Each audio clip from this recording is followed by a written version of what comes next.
Hello everyone. Welcome back. Welcome to the fourth part of our December current affairs. Let's have the first one.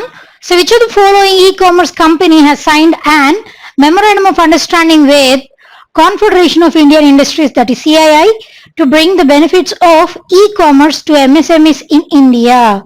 Yes, what is that? And it is Amazon India వాళ్ళు రీసెంట్గా మన confederation of Indian industries CII వాళ్లతో collaborate అయిపోయి మన ఇండియాలో ఉన్నటువంటి micro small medium enterprises వాళ్ళకి చేయూతనివ్వాలి అన్న ఉద్దేశంతో ఈ కొలాబరేషన్, ఈ మెమరాండమ్ ఆఫ్ అండర్స్టాండింగ్ ఎంఓయు అన్నది సైన్ చేయడం జరిగింది. దీని ద్వారా ఏంటంటే బేసిక్లీ ఇది వరకు లాస్ట్ 1 year గా చూసుకుంటే అమెజాన్ సైన్ చేసినటువంటి, మన ఇండియాతో సైన్ చేసినటువంటి కొలాబరేషన్స్ కన్సిడర్ చేస్తే 2025 వరకు నియర్లీ 1 million జాబ్స్ ఆఫర్ చేయాలి అన్నది అమెజాన్ ఇండియా యొక్క టార్గెట్. నాట్ ఓన్లీ దాట్, మన ఇండియాలో ఉన్నటువంటి 10 million ఎంఎస్ఎంఈస్ వాళ్ళకి కూడా చేయూతనివ్వాలి. వాళ్ళకి చేయూతనివ్వడం అంటే ఏంటి అని అంటే వాళ్ళ యొక్క స్కిల్స్ ని ఎంపవర్ చేయడం, దానితో పాటు వాళ్ళ స్కిల్స్ ని ఎన్హాన్స్ చేస్తూ అండ్ వాళ్ళకి ఫినాన్షియల్ సపోర్ట్ కావాలన్నా, లేదు అని అంటే టెక్నాలజికల్ సపోర్ట్ కావాలి అన్నా కూడా వాటన్నిటినీ ప్రొవైడ్ చేసే ఉద్దేశంతోనే ఈ ఎంఓయూని సైన్ చేయడం జరిగింది. దీని ద్వారా ఈ ఎంఎస్ఎంఈ ద్వారా ఈ మైక్రో స్మాల్ మీడియం ఎంటర్ప్రైజెస్ ఏవైతే ఉన్నాయో, చిన్న మధ్య తరహా పరిశ్రమలు, వీటి ద్వారా ప్రొడ్యూస్ అయ్యేటువంటి ప్రొడక్ట్స్ ఏవైతే ఉంటాయో అవి ఇండియాలో మాత్రమే కాదు వేరే కంట్రీస్ కి కూడా ఎక్స్పోర్ట్ చేయాలి అన్న ఉద్దేశంతో, ఎక్స్పోర్ట్స్ ని ఎన్హాన్స్ చేయాలి, పెంచాలి అన్న ఉద్దేశంతో కూడా ఈ ఎంఓయు సైన్ చేయడం జరిగింది. Clear? Right. Next one. See, which of the following state has become the first Indian state to have modernized fire safety certification process? Yes, what is that state? And it is Gujarat. Basically ఈ modernized fire safety certification process ఏంటి అని అంటే, basically ఇది ఒక portal ద్వారా launch చేయడం జరిగింది. That is fire safety cop అన్నటువంటి పోర్టల్. ఈ FSCOP ఈ పోర్టల్ ద్వారా ఈ safety certification, fire safety certification start చేయడం జరిగింది. దీని ద్వారా ఏంటి అని అంటే మనం ఇది వరకు కన్సిడర్ చేస్తే గుజరాత్ లో ఉన్నటువంటి సూరత్ రీజియన్ లో లాస్ట్ ఇయర్ అవ్వచ్చు అండ్ రీసెంట్ గా కోవిడ్ అటాక్ అయిన తర్వాత COVID-19 ఫెసిలిటీస్ అంటే హాస్పిటల్స్ కానీ ఇంకా COVID-19 పేషెంట్స్ ట్రీట్ చేసే ఫెసిలిటీస్ ఏవైతే ఉంటాయో ఆ ఫెసిలిటీస్ లో ఫైర్ యాక్సిడెంట్స్ వల్ల చాలా మంది పేషెంట్స్ చనిపోవడం జరిగింది. సో దానిని బేస్ చేసుకొని దాని తర్వాత ఇటువంటి ప్రమాదాలు ఎప్పుడు జరగకుండా ఉండాలి అన్న ఉద్దేశంతో గుజరాత్ అన్నది మోడర్నైజ్డ్ FSCOP అన్న పోర్టల్ ద్వారా ఈ స్టాండర్డైజేషన్ సర్టిఫికేషన్ ప్రాసెస్ ని స్టార్ట్ చేయడం జరిగింది. అండ్ నాట్ ఓన్లీ దాట్, ఈ సర్టిఫికేషన్ ప్రాసెస్ ఎప్పటి నుంచి ఇంప్లిమెంట్ అవుతుంది అని అంటే it is going to be implement from January 26th, 2021, which is our Indian Republic Day. అప్పటి నుంచి స్టార్ట్ ఇంప్లిమెంట్ చేయబడుతుంది. అండ్ అది కూడా for the first time that to first state వచ్చేసి it is Gujarat to implement this kind of initiative.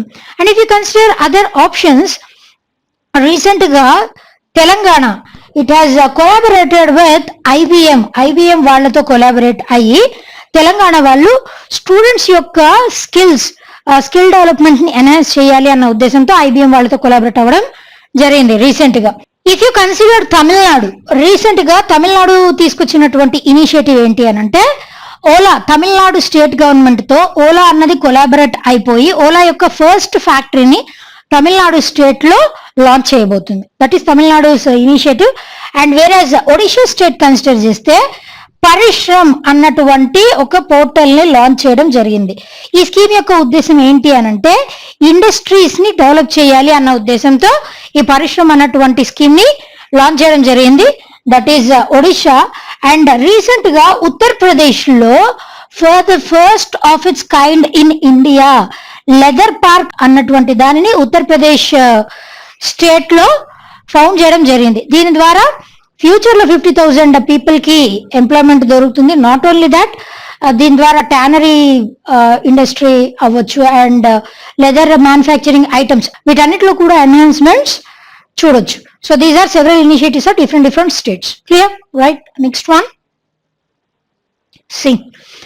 A new non-fiction book, Dharma, Decoding the Epics for a Meaningful Life, is authored by, yes, it was authored by whom and by Amish Tripathi. Earlier, see, ఇది ఈయన యొక్క second non fiction. అసలు fiction అంటే ఏంటి అని అంటే కల్పితం. Real incidents ని తీసుకున్నప్పటికీ కూడా మాక్సిమం దాంట్లో కల్పితాలు ఉంటాయి. That is fiction. అలా కల్పితాలు లేకుండా రియల్ ఇన్సిడెంట్స్ ని బేస్ చేసుకొని ఎవరైతే బుక్స్ రాస్తారో those are considered as non fiction books. This non fiction book Dharma అన్న concept, if you have observe cleanly, ఈ బుక్ యొక్క పిక్చర్ అబ్జర్వ్ చేస్తే Dharma, so this is a wheel. Earlier ancient period అప్పుడు consider చేస్తే మన Gautam Buddha wheel with 8 spokes, అప్పుడు ధమ్మ అన్న concept ని టీచ్ చేయడం జరిగింది. దాని తర్వాత దానిని కొద్దిగా ఎన్హాన్స్ చేస్తూ మన ఏన్షియంట్ హిస్టరీలో అశోక అనే కింగ్, మనందరికీ తెలుసు, హీఈస్ అ మౌర్యన్ కింగ్. మౌర్యన్ కింగ్స్ లో ద గ్రేటెస్ట్ వన్ అశోక. ఈయన వీల్ విత్ 24 స్పోక్స్. ఇప్పటికీ ఆ వీల్ విత్ 24 స్పోక్స్, ఈ 24 స్పోక్స్ దేన్ని అంటే ఆ సువులు దేన్ని రిప్రజెంట్ చేస్తాయంటే మన డేలో ఉన్నటువంటి 24 అవర్స్ ని రిప్రజెంట్ చేస్తూ ఉంటాయి. సో అలాగా ఈ వీల్ విత్ 24 స్పోక్స్ ఇక్కడ కూడా the same wheel he has considered. Dharma అన్న కాన్సెప్ట్ ని ప్రాపగేట్ చేయాలి అన్న ఉద్దేశంతో ఏన్షియన్ టైం పీరియడ్ నుంచి ఈ ఆనవాయితీ అన్నది కొనసాగుతూనే ఉంది. లైక్ దట్ ఇప్పుడు రీసెంట్ గా అమీష్ త్రిపాఠి గారు కూడా లైక్ రామాయణ, మహాభారత ఇటువంటి ఎపిక్ బుక్స్ ని బేస్ చేసుకొని దానిలో ఉన్నటువంటి మంచి విషయాల్ని, అంటే ఇప్పుడు అవన్నీ శ్లోక ఫామ్ లో ఉంటాయి కాబట్టి అవి యాజ్ ఇట్ ఈస్ కన్వే చేస్తే పీపుల్కి అర్థం కాకపోవచ్చు. అలా కాకుండా కాన్వర్జేషన్ అంటే ఒక ఇద్దరు మాట్లాడుకుంటున్నట్లు అట్లా కాన్వర్జేషన్ రూపంలో దాని యొక్క ఎసెన్స్ ని ఈ బుక్ ద్వారా ప్రొవైడ్ చేయడం జరిగింది. ఈ బుక్ అన్నది December 28న it is going to be release. And his first non fiction book వచ్చేసి అమిష్ త్రిపాఠి గారు రాసింది. It is Immortal India. It was his first non fiction book. It has launched in the year 2017. Clear కదండి? Right. Next one. C, identify the highest leopard population state according to the status of leopards in India 2018 report. Yes, what is that state? And it is Madhya Pradesh state. And this leopard India 2018 report, దీనిని launch చేసింది ఎవరు అనంటే మన union minister అయినటువంటి ప్రకాష్ జావడేకర్ గారు దీనిని launch చేయడం జరిగింది. ఈ రిపోర్ట్ ని రిలీజ్ చేయడం జరిగింది. ప్రకాష్ జావడేకర్ గారు is the union minister of environment, forest and climate change, as well as is the union minister for information and broadcasting. దానితో పాటుగా he is also the union minister for heavy industries. These are the 3 ministries holded by Prakash Javadekar గారు. ఈయన release చేయడం జరిగింది. Leopard population like ప్రతి 4 years కి ఒకసారి leopard population ని క్యాలిక్యులేట్ చేయడం జరుగుతుందండి. లాస్ట్ లెపర్డ్ పాపులేషన్ ఈ సర్వే ఎప్పుడు కండక్ట్ చేశారు అంటే 2014. అప్పటి నుంచి కంపేర్ చేస్తే ఈ 2018 ఈ లెపర్డ్ పాపులేషన్ సర్వే చూస్తే 60% లెపర్డ్ పాపులేషన్ లో ఇంప్రూవ్మెంట్ ఉంది. లైక్ 2014 లో వచ్చేసి ఓన్లీ 8,000 లెపర్డ్స్ ఉంటే ఈ రిపోర్ట్ ప్రకారం 2018 రిపోర్ట్ ప్రకారం టోటల్ గా 12,852 లెపర్డ్స్ అన్నవి ఉన్నాయట. That is nothing but 60% leopard population అన్నది ఎన్హాన్స్ అయింది. దట్ టు మధ్యప్రదేశ్ లో ఆల్మోస్ట్ మధ్యప్రదేశ్ లో ఎక్కువ మాక్సిమం నెంబర్ ఆఫ్ లెపర్డ్స్ ఉన్నాయి. Those are 3421. This is the total number of leopards that were identified in the Madhya Pradesh state region. Madhya Pradesh state tarvata it is Karnataka which stood in the second position. It is Maharashtra that stood in the third position, like that. So depending upon its ఆ leopards యొక్క conservation దానిని base చేసుకొని ఈ report అనేది తయారు చేయడం జరుగుతుంది. Clear కదండి? Right. Next one. India has dropped to which position in Bloomberg New Energy Finance 2020 Climate Scope Survey? Yes, what is its rank andi? Mana rank వచ్చేసి second. Basically out of 108 countries చూస్తే energy transition లో మన India అన్నది second position లో ఉంది. Earlier 2019 last year ranking చూస్తే hour rank was first, కాకపోతే ఈ ఇయర్ సెకండ్ పొజిషన్ లోకి పడిపోవడం జరిగింది. అండ్ ఈ రిపోర్ట్ ప్రకారం టాప్ చేసినటువంటి కంట్రీ ఏది అని అంటే it is Chile, which rank in the first place. Second place లో it is India and third place లో it is Brazil that stood in the third position. Basically energy transition ఈ survey దేనికి సంబంధించి అని అంటే లైక్ మనకున్నటువంటి fossil fuels అవ్వచ్చు, natural fuels అవ్వచ్చు, ఈ ట్రెడిషనల్ ఆర్ కన్వెన్షనల్ ఫ్యూయల్స్ ఏవైతే ఉంటాయో వాటి ప్లేస్ లో మనం రెన్యూబుల్ సోర్సెస్ ఆఫ్ ఎనర్జీని like solar energy, wind energy, టైడల్ water energy, hydro energy ఇట్లాంటి ఎనర్జీస్ ని రీప్లేస్ చేసి మన ఎన్వైరన్మెంట్ ని కాపాడుకునే విధంగా ఎనర్జీ ట్రాన్సిషన్ ఎంతవరకు జరుగుతుంది దానిని బేస్ చేసుకొని ఈ సర్వే దాంట్లో కూడా మళ్ళీ 123 ఇండికేటర్స్ ని బేస్ చేసుకొని ర్యాంకింగ్స్ ఇవ్వడం జరుగుతుంది. క్లియర్ కదండి? Right. Next one, see which of the following payments bank has unveiled a new digital payments app that is DACPay? Yes, what is that? It is Indian Post Payments Bank. DAC ante it is a Hindi word. DAC ante that is nothing but post అని అర్థం. DACPay అన్న పేరుతో ఈ payment app launch చేయడం వెనకాల ఉద్దేశం ఏంటి అని అంటే జస్ట్ లైక్ మనకి బ్యాంకింగ్ సర్వీసెస్ అన్ని కూడా ఆన్లైన్ ద్వారా ఎలాగైతే లభిస్తున్నాయో ఈ పోస్టల్ సర్వీసెస్ కూడా వాటి యొక్క ఫినాన్షియల్ సర్వీసెస్ అవ్వచ్చు, పోస్టల్ బ్యాంకింగ్ సర్వీసెస్ అవ్వచ్చు, అవన్నీ కూడా త్రూ ఆన్లైన్ లభించే విధంగా that to at there door steps వాళ్ళ ద్వారం వద్దకే లభించే విధంగా ఈ DACPay అన్నటువంటి యాప్ లాంచ్ చేయడం జరిగింది by India Post Payments Bank. Clear కదండి? Right. Next one, C UNEP that is United Nations Environment Program announced 2020 Champions of the Earth Award. Who won the award in policy leadership category? Yes, who is it? And it is Frank Bainimarama. He has won. So basically UNEP 2020 UNEP awards ఏంటి అని అంటే United nations వాళ్ళు ఇచ్చేటువంటి అది కూడా environment కి సంబంధించి United nations ఇచ్చేటువంటి హైయెస్ట్ అవార్డ్స్ ఏంటి అని అంటే that is this UNEP champions award. ఈ అవార్డ్స్ బేసిక్లీ 5 కేటగిరీస్ కి సంబంధించి ఈ అవార్డ్స్ ఇస్తారు. అంటే ఎన్వైర్మెంట్ లోనే మళ్ళీ 5 డిఫరెంట్ సెక్షన్స్ ఉంటాయి. ఆ 5 డిఫరెంట్ సెక్షన్స్ కి సంబంధించి ఈ ఇయర్ 2020 టోటల్ గా 6 మెంబర్స్ కి ఈ అవార్డ్స్ లభించడం జరిగింది. దాంట్లో వన్ ఆఫ్ ద కేటగిరీస్ వచ్చేసి పాలసీ లీడర్షిప్. అసలు ఈ అవార్డు యొక్క ఉద్దేశం ఏంటి, ఎవరికి ఇవ్వడం జరుగుతుంది అని అంటే లైక్ ఎవరైతే మన ఎన్వైరన్మెంట్ ని కన్జర్వ్ చేయడానికి మేజర్ గా ఈ ఇయర్ 2020 వచ్చేసి 3 మేజర్ ఏరియాస్ లో ఫోకస్ చేయడం జరిగింది. దట్ ఈస్ పొల్యూషన్ తగ్గించడంలో అవ్వచ్చు, ఎన్వైరన్మెంట్ ని కన్జర్వ్ చేయడం and climate resilience.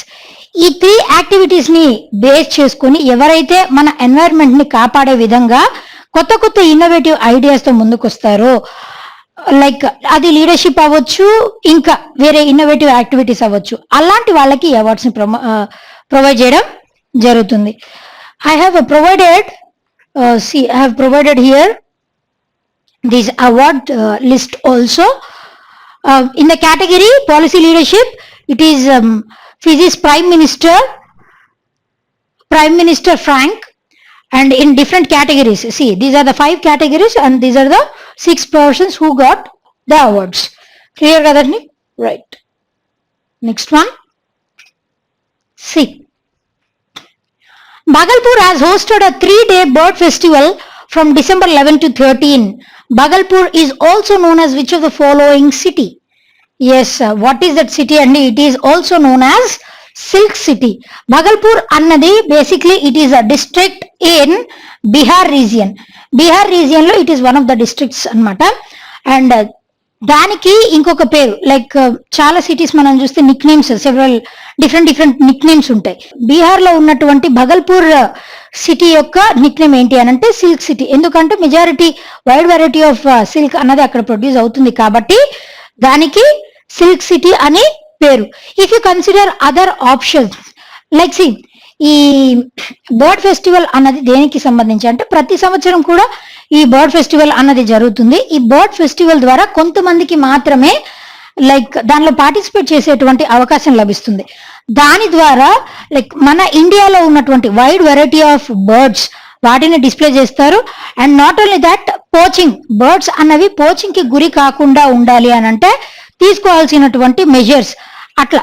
And not only that, ఎవరైతే విజిటర్స్ ఈ బర్డ్ ఫెస్టివల్ కి అటెండ్ అవుతారో వాళ్ళు ఫోటోగ్రాఫ్స్ కూడా తీసుకోవచ్చు. There by they can promote అంటే ఎన్ని number of how many number of birds that were present. And not only that, migratory birds especially migratory birds అన్నవి నవంబర్ లో వచ్చి అండ్ మార్చ్ వరకు ఉండడం జరుగుతుంది. ఒక ప్లేస్ నుంచి ఇంకో ప్లేస్ కి మైగ్రేట్ అయ్యి బర్డ్స్ వస్తూ ఉంటాయి. అట్లా వేరే కంట్రీస్ నుంచి మన ఇండియాకి మైగ్రేట్ అయినటువంటి బర్డ్స్ కూడా ఈ బర్డ్ ఫెస్టివల్ లో చూడొచ్చు. Wide variety of birds, that is bird festival. If you consider other options, the nick names, diamond city అన్నది it is Surat which is in Gujarat లో ఉన్నటువంటి సూరత్ సిటీకి డైమండ్ సిటీ అని nick name. And pink city వచ్చేసి Rajasthan capital అయినటువంటి జైపూర్ కి pink city అని పేరు. వై? బికాస్ దాంట్లో maximum buildings like government buildings అన్నవి పింక్ కలర్ లో పెయింట్ చేసి ఉంటాయి. ఆ ఉద్దేశంతో పింక్ సిటీ అని పేరు వచ్చింది. ఆరెంజ్ సిటీ వచ్చేసి it is Nagpur which is in Maharashtra.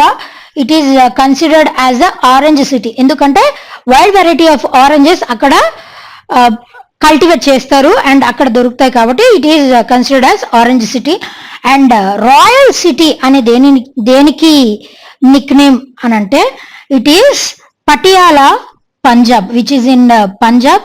ఈ పటియాలా రీజియన్ దాంట్లో ఎక్కువగా రాయల్ ఆర్కిటెక్చర్ అన్నది ఎక్కువ ఉంటుంది. ఆ ఉద్దేశంతో రాయల్ సిటీ అని దాని యొక్క నిక్ నేమ్. క్లియర్ కదండి? Right. Next one, the government of India and New Development Bank have signed a loan agreement worth how many $1 billion to help India's economic recovery from COVID-19? Yes, how many $1 billion? It is $1 billion. National Development Bank, where are its headquarters located? Its headquarters are located at Shanghai, China. Basically, Government of India, NDB, ఈ $1 billion loan provide చేస్తుంది. NDB అన్నది మన government of ఇండియాకి దేనికి సంబంధించి అని అంటే ఈ $1 billion వచ్చేసి మనందరికీ తెలుసు పాండమిక్ వల్ల అన్ని ఫీల్డ్స్ ఆఫ్ యాక్టివిటీ లాస్ కి గురయ్యాయి. అండ్ ఎస్పెషల్లీ మైగ్రెంట్ వర్కర్స్ వాళ్ళు చాలా సఫర్ అయ్యారు. అంటే ఒక ప్లేస్ నుంచి ఇంకొక ప్లేస్ కి వెళ్ళి ఉపాధి కోసం ఒక ప్లేస్ నుంచి ఇంకొక ప్లేస్ కి వెళ్ళిన వాళ్ళు ఎవరైతే ఉంటారో వాళ్ళు చాలా సఫర్ అవ్వడం జరిగింది. అండ్ మెజారిటీ కేసెస్ లో వాళ్ళ ఉద్యోగాలు కూడా కోల్పోయిన సందర్భాలు చాలా ఉన్నాయి. సో అలాంటి వాళ్ళందరికీ మళ్ళీ తిరిగి ఉపాధి కల్పించాలి అండ్ వాళ్ళ యొక్క ఫినాన్షియల్ స్టేటస్ ని ఎన్హాన్స్ చేయాలి అన్న ఉద్దేశంతో ఎన్డీబీ అన్నది మా గవర్నమెంట్ ఆఫ్ ఇండియా ఈ పొజిషన్ ని రికవర్ చేయాలన్న ఉద్దేశంతో $1 billion అన్నది శాంక్షన్ చేయడం జరిగింది. క్లియర్ కదండి? Right. Next one, Ladakh region is celebrating Ladakhi New Year Losar festival on which of the following date? Yes, when it is celebrated, and it is celebrated on December 15th. Losar అన్నది Ladakh region వాళ్ళ యొక్క new year. Basically ప్రతి all over the world new year January 1st celebrate చేసుకుంటారు కదా. But కొన్ని areas లో వాళ్ళ calendar ని బట్టి లేదు అని అంటే వాళ్ళ రీజియన్ లో జరిగినటువంటి కొన్ని ప్రముఖమైనటువంటి ఇన్సిడెంట్స్ వాటిని బేస్ చేసుకొని కూడా న్యూ ఇయర్ కొన్ని ప్లేసెస్ లో డిఫరెంట్ డేట్స్ లో సెలబ్రేట్ చేసుకోవడం జరుగుతుంది. ఇక్కడ ఈ లడాక్ రీజియన్, మన ఇండియాలో ఉన్నటువంటి లడాక్ రీజియన్ వచ్చేసి December 15th ఈ లోసార్ ఫెస్టివల్ సెలబ్రేట్ చేసుకోవడం జరుగుతుంది. అండ్ ఈ లోసార్ ఫెస్టివల్ అన్నది బుద్ధిస్ట్, మాక్సిమం ఈ రీజియన్ లో బుద్ధిస్టులు ఎక్కువ ఉంటారు. And this is considered as a Buddhist new year festival. ఆ డేన లైక్ 19th century ఆ టైం పీరియడ్ అప్పుడు 9th కింగ్ అయినటువంటి ఈ బుద్ధిస్ట్ కింగ్ అయినటువంటి కింగ్ వేరే రీజియన్ వాళ్ళతో యుద్ధం చేసి ఆ రోజున ఆ యుద్ధం సక్సెస్ఫుల్ గా క్లోజ్ చేయడం జరుగుతుంది. ఆ రోజున వాళ్ళు ఫెస్టివల్ రూపంలో జరుపుకున్నారు. అది that is on December 15th. Since then December 15 వాళ్ళకి కొత్త సంవత్సరం లాగా. అప్పటి నుంచి this festival has been celebrating, that is the new year festival in the name of Losar. ఎక్కడ అంటే it is in Losar. Clear? Ladakh. Clear కదండి? Right. Next one, see, which of the following zoo park has become the first zoo park in India to acquire ISO 9001-2015 Quality Management Standard certification? Yes, what is that zoo? And it is Nehru Zoological Park. ఈ park కి for the first time ఈ ఐసో 9001-2015 quality management, general గా ఈ standard ISO certificate అన్నది కొన్ని industries లో mandatory, అన్ని industries లో మ్యాండేటరీ కాదు, కొన్ని వాటిలో mandatory. That is standardization certificate ISO అని అంటే. ఇక్కడ జూలాజికల్ పార్క్ లో స్టాండర్డైజేషన్ దేనికి సంబంధించి ఇవ్వడం జరిగింది అని అంటే, లైక్ ఆ జూలో ఉన్నటువంటి యానిమల్స్ ని సేఫ్ గా, యానిమల్స్ కన్జర్వేషన్ లో సేఫ్ గా ప్రొటెక్ట్ చేస్తున్నారా లేదా, వాటికి ఏమన్నా లైక్ హెల్త్ ఇష్యూస్ వచ్చినా వాటిని ప్రొటెక్ట్ చేయడంలో వాటి మెడికల్ యాక్టివిటీస్ దగ్గర నుంచి వాటిని మానిటర్ చేసేటువంటి ప్రతి మైన్యూట్ విషయంలో కూడా ఈ నెహ్రూ జూలాజికల్ పార్క్ అన్నది 100% ఇవ్వడం జరిగింది. నాట్ ఓన్లీ దట్, ఆ జూని మెయింటైన్ చేయడంలో కూడా టోటల్ గా క్యాలిక్యులేట్ చేసి ఈ ఐఎస్ఓ సర్టిఫికేట్ ఇవ్వడం జరిగింది. That is Nehru zoological park. Clear కదండి? Right. Next one, see, National Farmers Day 2020 is celebrated on which of the following date? Yes, when it is celebrated, and it is celebrated on December 23rd every year. ఈ year national farmers day కి చాలా ప్రాముఖ్యత ఉంది. ఎందుకు అనంటే మనందరికీ తెలుసు, recent గా మన సెంట్రల్ గవర్నమెంట్ తీసుకొచ్చినటువంటి ఫార్మ్ లాస్, ఈ ఫార్మ్ లాస్ వల్ల చాలా మంది ఫార్మర్స్ దానికి ఎగెన్స్ట్ గా ఉన్నారు. చాలా మంది కొంతమంది ఫర్గా ఉన్నారు, కానీ కొంతమంది దానికి ఎగెన్స్ట్ గా ఉన్నారు. అసలు ఈ ఫార్మ్ లాస్ అన్నవి ఏంటి అని వీ హ్యావ్ ఆల్రెడీ డిస్కస్డ్ అండి. ఈ ఫార్మ్ లాస్ వల్ల అంటే ఇంట్రడ్యూస్ చేసినటువంటి మెజారిటీ చేంజెస్ 3 చేంజెస్ తీసుకొని రావడం జరిగింది.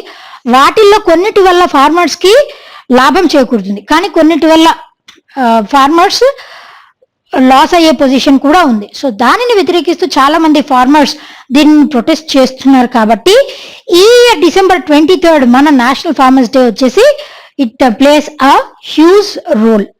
క్లియర్ కదండి? దానిని కమెమరేట్ చేస్తూ ఈ ఇయర్ వచ్చేసి దానిని కమెమరేట్ చేస్తూ ఈ నేషనల్ ఫార్మర్స్ డే సెలబ్రేట్ చేయడం జరిగింది.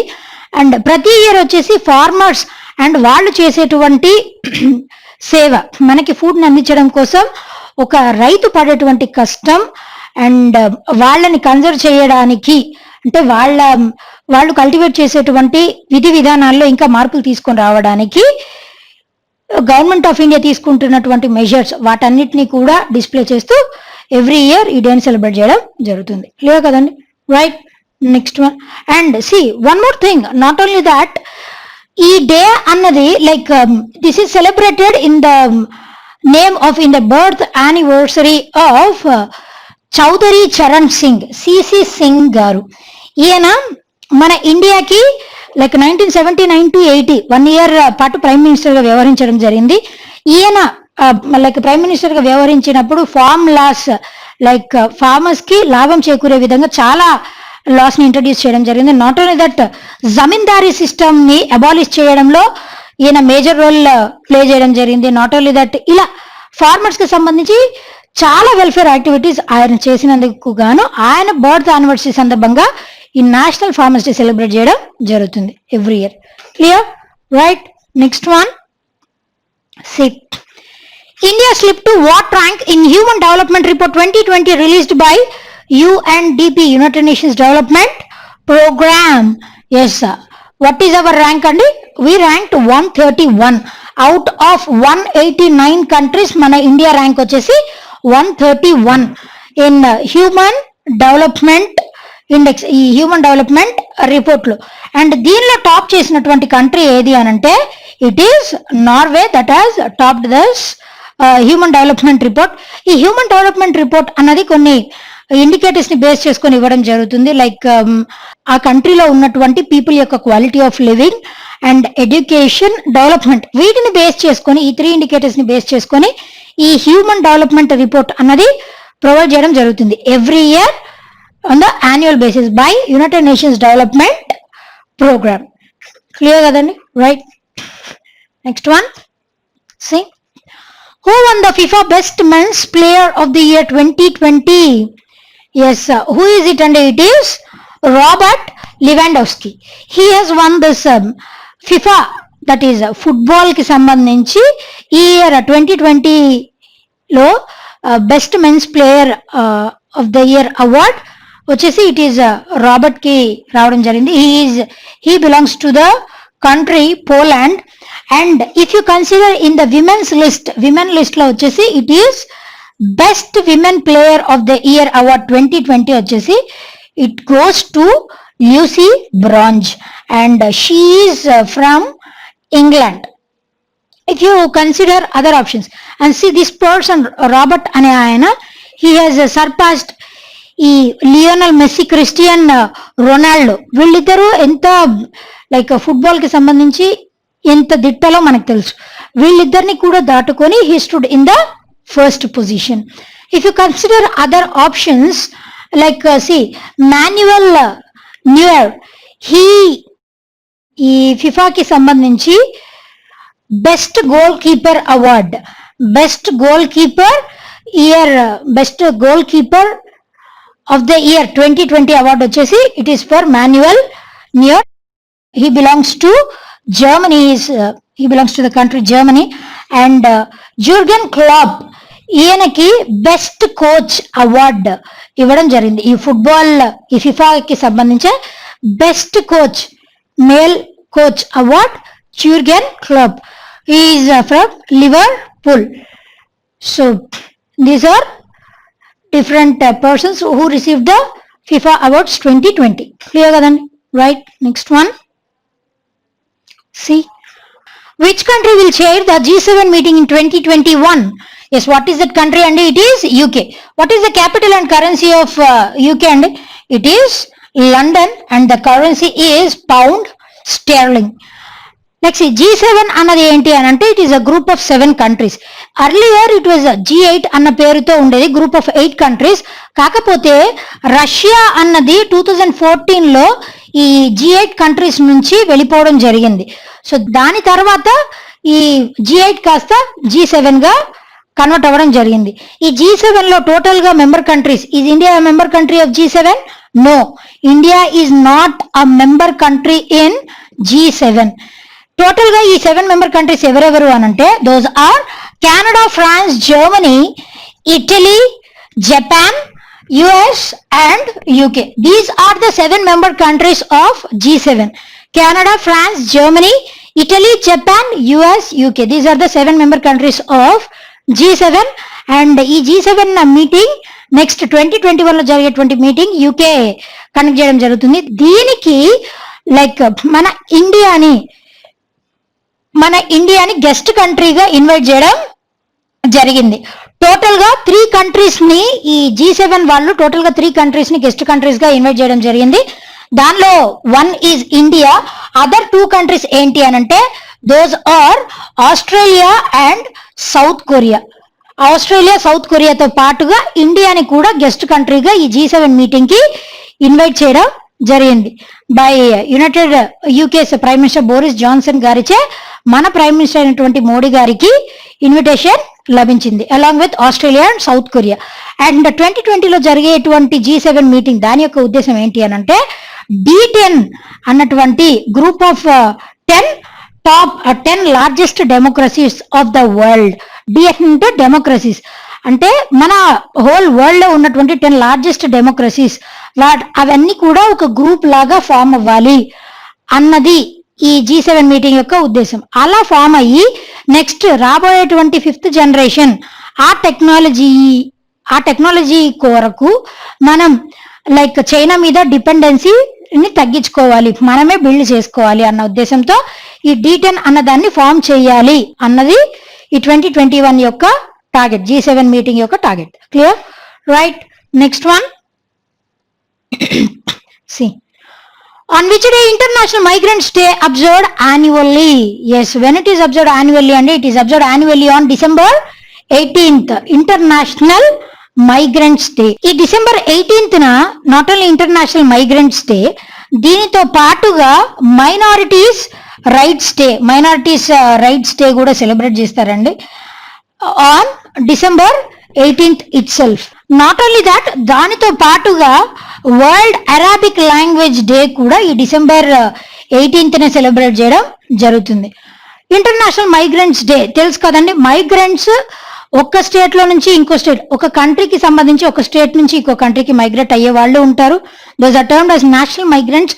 ఇంటర్నేషనల్ మైగ్రెంట్స్ అంటే ఒక కంట్రీ నుంచి ఇంకో కంట్రీకి ఉపాధి కోసం వెళ్ళడం, లేదు అని అంటే హైయర్ ఎడ్యుకేషన్ స్టడీస్ కోసం అవ్వచ్చు, లేదు అంటే వేరే ఏ పర్పస్ మీదైనా అక్కడ ఉండడానికి కోసమైనా ఇట్లా వెళ్ళేటువంటి వాళ్ళని మైగ్రెంట్స్ అంటాం, ఒక కంట్రీ నుంచి ఇంకో కంట్రీకి. ఈ ఇయర్ ఇంటర్నేషనల్ మైగ్రెంట్స్ డేకి కూడా చాలా ప్రాముఖ్యత ఉంది. ఎందుకు? పాండమిక్ వల్ల చాలా మంది మైగ్రెంట్స్ అక్కడే ఉండిపోవడం జరిగింది. అండ్ కొంతమంది మైగ్రెంట్స్ వాళ్ళ నేటివ్ ప్లేసెస్ కి రావడం వల్ల వాళ్ళకు ఉన్నటువంటి ఉపాధిని కూడా కోల్పోవడం జరిగింది. ఇలా చాలా మంది మైగ్రెంట్స్ వాళ్ళ యొక్క జీవనోపాధి కోల్పోయారు. కాబట్టి ఈ ఇయర్ వాళ్ళని చేయూతనివ్వాలి అన్న ఉద్దేశంతోనే ఈ December 18th international migrants day అనేది సెలబ్రేట్ చేయడం జరిగింది. Clear? Right. Next one. See which of the following movie series launched by India exclusively for the members of Shanghai Cooperation Organization? Yes, what is that? And it is CinemaScope. Basically next 2023 లో జరిగేటువంటి meeting ఆ time వరకు ప్రతి month కి ఒక్కొక్క movie, beginning with మన Bollywood movie అయినటువంటి ఆమిర్ ఖాన్ స్టార్కాస్ట్ చేసినటువంటి 3 Idiots మూవీ. ఈ మూవీని రష్యన్ లాంగ్వేజ్ లోకి కన్వర్ట్ చేసి మరి ఈ షాంఘై కోఆపరేషన్, ఎస్పెషల్లీ ఈ SCO షాంఘై కోఆపరేషన్ ఆర్గనైజేషన్, దీనిలో ఉన్నటువంటి 8 మెంబర్ కంట్రీస్, ఈ 8 మెంబర్ కంట్రీస్ కి సంబంధించిన డిప్లొమాట్స్ వాళ్ళని మోటివేట్ చేయాలి, వాళ్ళని ఎడ్యుకేట్ చేయాలి అండ్ వీటిని ప్రమోట్ చేయాలి అన్న ఉద్దేశంతో ఈ CinemaScope exclusively for the diplomats of these eight member countries who are the members of SCO. And where are its headquarters located? And SCO యొక్క headquarters, those are located at Beijing, China. Is India member country in SCO? Yes. ఇండియాతో పాటుగా India, China, Pakistan, Uzbekistan, Tajikistan, Turkmenistan and Kyrgyzstan and Russia. These are the 8 member countries of Shanghai Cooperation Organization. Clear kadandi? Right. Next one. Where was the 28th Indian Ocean Rim Association Council of Ministers meeting held? Yes, where it was held? And it was held at UAE, United Arab Emirates. What is the capital currency of UAE? It is Abu Dhabi and the currency is dirham. These are the capital currency of UAE. and ఈ IORA దీని యొక్క headquarters ఎక్కడ ఉన్నాయనంటే those are located at Eben, Mauritius. అండ్ ఈ IORA council of ministers, ఈ IORA association లో total గా 22 మెంబర్ కంట్రీస్ ఉండేవి ఇది వరకు. అండ్ రీసెంట్ గా ఫ్రాన్స్ కూడా జాయిన్ అవ్వడంతో టోటల్ గా 23 మెంబర్ కంట్రీస్ అయ్యాయి. With the joining of France total గా 23 మెంబర్ కంట్రీస్ ఇన్ IORA. దీని యొక్క ముఖ్య ఉద్దేశం, ఈ రీసెంట్ గా జరిగినటువంటి IORA దాని యొక్క ఉద్దేశం ఏంటి అని అంటే ఇండియన్ ఓషన్ రీజియన్ దాని సరౌండింగ్స్ లో ఉన్నటువంటి మెంబర్ కంట్రీస్ అయినటువంటి ఈ కంట్రీస్ వాళ్ళ మధ్యన లైక్ పరస్పర మ్యూచువల్ కోఆపరేషన్ ఉండాలి అన్న ఉద్దేశంతో ఈ council of ministers meeting conduct చేయడం జరిగింది. ఈ మీటింగ్ కూడా వర్చువల్ గా కండక్ట్ చేయడం జరిగింది, వర్చువల్లీ. క్లియర్ కదండి? Right. Next one. Who selected for the first prize at Pandit Deen Dayal Upadhyaya Telecom Skill Excellence Awards? Yes, who is it? And it is Srinivasa Karanam from Bangalore. He got the first prize for this Telecom Skills Awards. ఈ telecom skill awards దేనికి సంబంధించి అంటే ఈ telecom ఇండస్ట్రీలో కొత్త innovations కానీ కొత్త టెక్నాలజీని కానీ ఇంట్రడ్యూస్ చేసి ప్రజలకి పనికొచ్చేటువంటి ఇన్నోవేషన్స్ ఎవరైతే కనబరుస్తారో వాళ్ళకి ఈ అవార్డ్స్ ని ప్రెజెంట్ చేయడం జరుగుతుంది ఎవ్రీ ఇయర్. అండ్ ఈ ఇయర్ వచ్చేసి రవిశంకర్ ప్రసాద్ గారిచే ఈ అవార్డ్స్ ని ప్రజెంట్ చేయడం జరిగింది. శ్రీనివాస కరణం గారు ఇంట్రడ్యూస్ చేసినటువంటి థింగ్ ఏంటి అని అంటే, అండర్ ద బ్రాండ్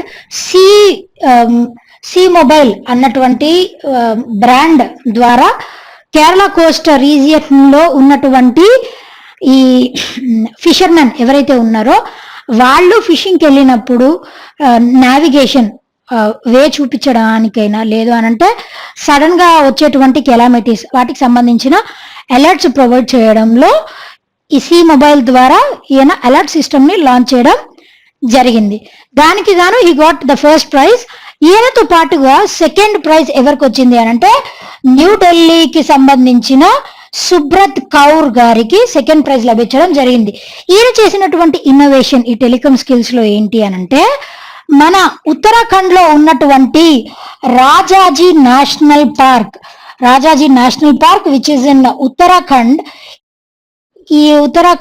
ఈ నేషనల్ పార్క్ లో ఉన్నటువంటి ఎలిఫెంట్స్ లేదు అని అంటే ఆ సరౌండింగ్ లో ఉన్నటువంటి elephants rail accident, road accidents వాటి బారి నుంచి ప్రివెంట్ చేయడానికి సెన్సార్ సిస్టమ్ ని కనుగొనడం జరిగింది. దానికి గాను he got second prize in the Pandit Deen Dayal Upadhyay telecom skill excellence awards. And recent గా రతన్ టాటా గారికి ఫిక్కీ వాళ్ళు ఇచ్చేటువంటి lifetime achievement award Ratan Tata గారికి లభించడం జరిగింది. క్లియర్ కదండి? Right. See next one, the last one for today. Which of the following countries hacker culture has got inducted to the UNESCO list of intangible cultural heritage of humanity? Yes, what is it? What is the country? And it is Singapore. What is the capital and currency? And it is Singapore city and the currency is Singapore dollar. ఈ hacker culture అన్నది ఏంటి అని అంటే street vendors place లో permanent dining stalls ని పెట్టడమే ఈ hacker culture. Permanent dining stalls ఇది వరకు నార్మల్ గా స్ట్రీట్ వెండర్స్ అయితే ఎవరైనా కూడా అమ్ముకోవచ్చు, వాళ్ళ ఫుడ్ ని ఎవరైనా కూడా వీధుల్లో అమ్ముకోవచ్చు స్ట్రీట్ వెండింగ్ ద్వారా. కానీ ఆ ప్లేస్ లో గవర్నమెంటే దగ్గరుండి గవర్నమెంట్ ఆధ్వర్యంలో ఈ హ్యాకర్ సిస్టమ్ అన్నదాన్ని లాంచ్ చేయడం జరిగింది. ఇది ఎప్పటి నుంచో ఉంది. అండ్ రీసెంట్ గా దానికి యునెస్కో వారు ఇచ్చేటువంటి ఇంటాంజిబుల్ రికగ్నిషన్ అన్నది లభించింది. Permanent dining stalls, street vendors place లో హెల్దీ ఫుడ్ అంటే వాళ్ళ కంట్రీకి సంబంధించినటువంటి క్యూజైన్, దానితో పాటుగా మల్టిపుల్ క్యూజైన్స్ ద్వారా పీపుల్ కి హెల్దీ ఫుడ్ అందించాలి అన్న ఉద్దేశంతో పర్మనెంట్ డైనింగ్ స్టాల్స్ ని లాంచ్ చేయడం జరిగింది. హ్యాకర్ అన్నది ఏంటి అని అంటే basically hacker is nothing but ఒక స్టాల్ ద్వారా ఏదైనా మన ఫుడ్ ని అమ్మడం, ఇన్ఎక్స్పెన్సివ్ ఫుడ్ ని అమ్మడం. ఈ ఇంటాంజిబుల్ రికగ్నిషన్, కల్చరల్ రికగ్నిషన్ వచ్చేసి టోటల్ గా ఇప్పటి వరకు యునెస్కో 13 థింగ్స్ కి ఇంటాంజిబుల్ రికగ్నిషన్ ఇవ్వడం జరిగింది. దాంట్లో ఫ్యూ థింగ్స్ ఆర్ లైక్ మన ఏన్షియంట్ హిస్టరీకి సంబంధించినటువంటి వేదిక్ టెక్స్ట్ అండ్ బుద్ధిస్ట్ రిసైట్స్, ఇలాంటివన్నీ కూడా ఈ ఇంటాంజిబుల్ రికగ్నిషన్ గుర్తింపు పొందినవి. క్లియర్ కదండి? Right. Okay, well, that's all for today. Until we meet in our next session, be fit, be consistent, and thank you.